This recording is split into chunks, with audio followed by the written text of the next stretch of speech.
Welcome to Manjula maths. இன்றைக்கி நம்ம different ஸ்டைலில் வெரைட்டியான புளி சாதம் செய்ய போகிறோம். இதற்கு முதலில் ஒரு சிறிய எலுமிச்சப்பழ அளவு புளியை எடுத்து ஊற வைத்து கெட்டியாக புளியை கரைச்சிக்கணும்.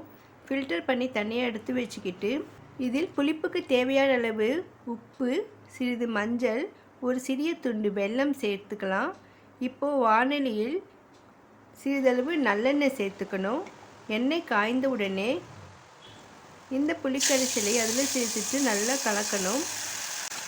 இந்த புளிக்கரைசல் நன்றாக சுருண்டி எண்ணெய் பிரிஞ்சு வரணும். பாருங்கள், இந்த மாதிரி வந்த உடனே அடுப்பை அணைச்சிடணும். இதை நம்ம முதல் நாளே கூட ரெடி பண்ணி வைக்கலாம். அடுத்த நாள் காலையில் நமக்கு சமையல் செய்யும்போது ஈஸியாக இருக்கும். அடுத்த நாள் சாதம் ரெடி பண்ணிக்கலாம். இப்போது தாளிக்கணும். இதற்கு இதெல்லாம் தேவைப்படும். ஒரு வாணலியில் 3 டேபிள் ஸ்பூன் அளவுக்கு நல்லெண்ணெய் சேர்த்து எண்ணெய் நன்றாக காய்ந்திருக்கும். அதனால் முதல்ல உளுத்தம் பருப்பையும் கடலம் பருப்பையும் சேர்த்துட்டு கடுகு, சீரகம், வேர்க்கடலை, சிறிது முந்திரி, காய்ந்த மிளகாய், பச்சை மிளகாய் காரத்துக்கு நமக்கு தேவையான அளவு சேர்த்துக்கலாம். இதில் மொத்தம் காரமே இதுதான். அதனால் அதுக்கு தகுந்த மாதிரி உங்களுக்கு தேவையான அளவு காரத்தை சேர்த்துக்கோங்க. கருவேப்பிலையும் சேர்த்துட்டு நன்றாக வதக்கணும். இப்போது சாதத்துக்கு தேவையான அளவு உப்பு இதில் சேர்க்கணும்.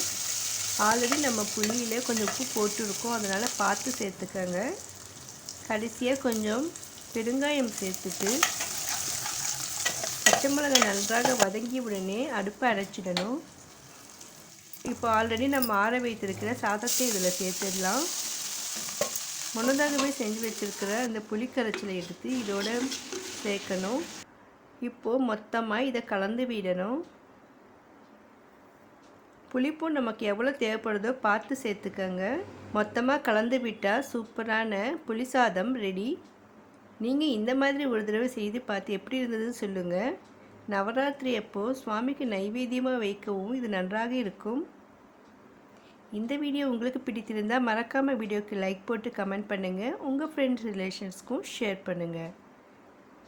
தேங்க்ஸ் ஃபார் வாட்சிங்.